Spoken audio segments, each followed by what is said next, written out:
One of my favorite characters from Naruto just got added to Shinobi Striker. Kimimaro is the final character from Season 9. I can't believe it took them this long to add him, but here he is, right as they also announced Season 10 will be coming. So Shinobi Striker will keep going strong into 2026. That said, Shinobi Striker devs, I've got a bone to pick with you. Yep, I'm doing bone puns the whole video. What do you mean there was no mention of custom lobbies during the entire Season 9? We better get an update next letter. I've got a good feeling about it. I feel it in my bones. Now, after playing the character, I have to say he does feel a little basic. Shinobi Striker is a game that can easily blow our minds with jutsu that do things we couldn't even imagine. But Kimimaro is not one of those characters. He's not bad, he's just a bit straightforward for the standards that the game set. You could say he is a little bare bones. But before we talk about his jutsu, let's talk about what you get when you buy this DLC. Kimimaro comes with a single outfit and hairstyle belonging to Orochimaru from the Boruto age. Much like the character's moveset, it's a bit bland but gets the job done. He also comes with the VR Master's moveset, as they have been doing for the past few DLCs now, something I definitely appreciate, but I don't think this one is a moveset I'll be using very frequently. One,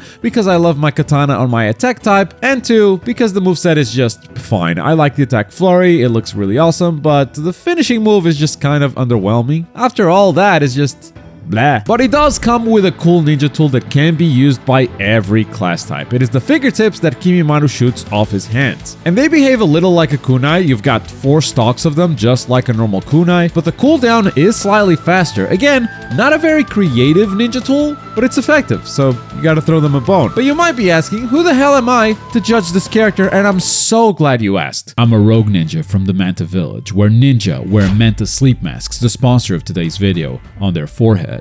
The most comfortable sleeping masks on the planet that make it easy for a ninja like me to block out all external light, thanks to the eye cups that completely surround your eyes while keeping your eyelids from touching the mask. They are infinitely adjustable. Not only can you tighten it with the strap as much as you want, you can also remove the eye cups and put them as close or as far apart as you need. But not all Manta ninjas are the same. Manta Sleep masks come in different types for your sleeping and comfortable needs.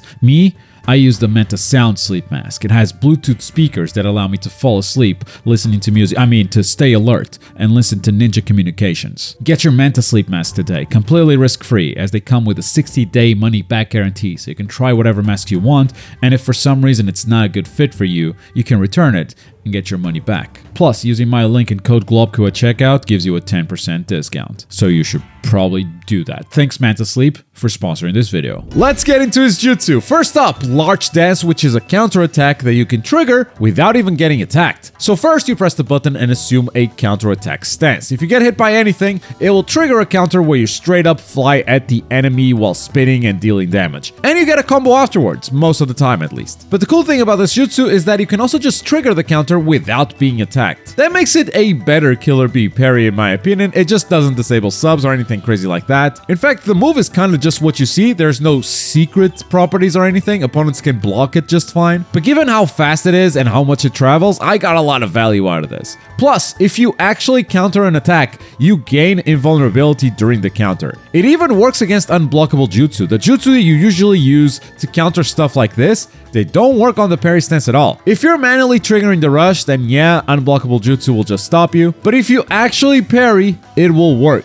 There are some jutsu out there that actually counter it. I got hit by universal pull, for instance, and also summoning a whole bridge on my head will probably do the trick. But even if you're not running those counters, if you just hit me from very far away, the counterattack won't reach you. That said, it is very effective against most jutsu. Incredible for protecting points or even flying with flags. This jutsu is definitely the highlight of this character, but the rest isn't just skin and bones. Our next jutsu is actually a 2-in-1. Clematis Stance does something different whether you're holding a direction or not. So let's take a look at it. If you activate this jutsu while holding a direction, Kimimaro will do the simple sweeping attack with his spine. The direction you hold will determine the direction of the sweep, so you can do it horizontally or vertically. It's a really fast get away from me type move that also works as a great combo finisher. It synergizes really well with a lot of combo jutsu. But honestly, I mostly use it without holding a direction because it gives me this incredible armored lunge. Kimimaro activates his curse seal and flies straight at the opponent while armored, and on hit, it blows them really far away. If there's a wall in front of you, you're gonna wall splat and keep the combo going. Otherwise, you're gonna need something fast and long range like universal pull if you want to extend a combo after hitting hitting with this jutsu. But even if you don't get a combo from it, it's an armored lunge with incredible range. You're gonna be sniping kills with this easily. But once again, the jutsu is kinda just what you see. It can be blocked, it doesn't apply any debuffs, it's as straightforward as it can be, despite it being a 2-for-1 jutsu. Kind of. And then we also have his ultimate, which is simple, but using it makes me feel bad to the bone. Bracken Dance. You thrust massive bones from the ground and then follow up with a bone spear attack. It's a very easy to use ultimate. It hits on a wide area, so landing it is pretty easy. And then Kimimaro will do a follow-up attack on the closest enemy he hit. And straight up, take them down. This follow-up one-shots even defense types, and there's nothing they can do. If they get hit with a ground activation, they have to sit there and eat it. Bon appetit. The initial activation also deals good damage, and the ultimate builds pretty fast, so overall, I'm a big fan of this. Though it is competing with ultimates that straight up heal you back to full health, and also one-shot other players. Not to mention Koto Matsukami, which is still so busted for your team. The follow-up feels fairly consistent. I've had a couple of instances where it broke, for instance,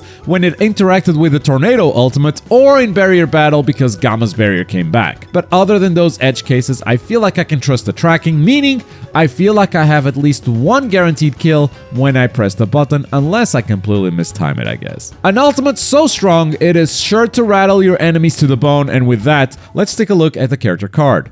Here's what I've scored all of his abilities. As you can see, that's a whole lot of B ranks.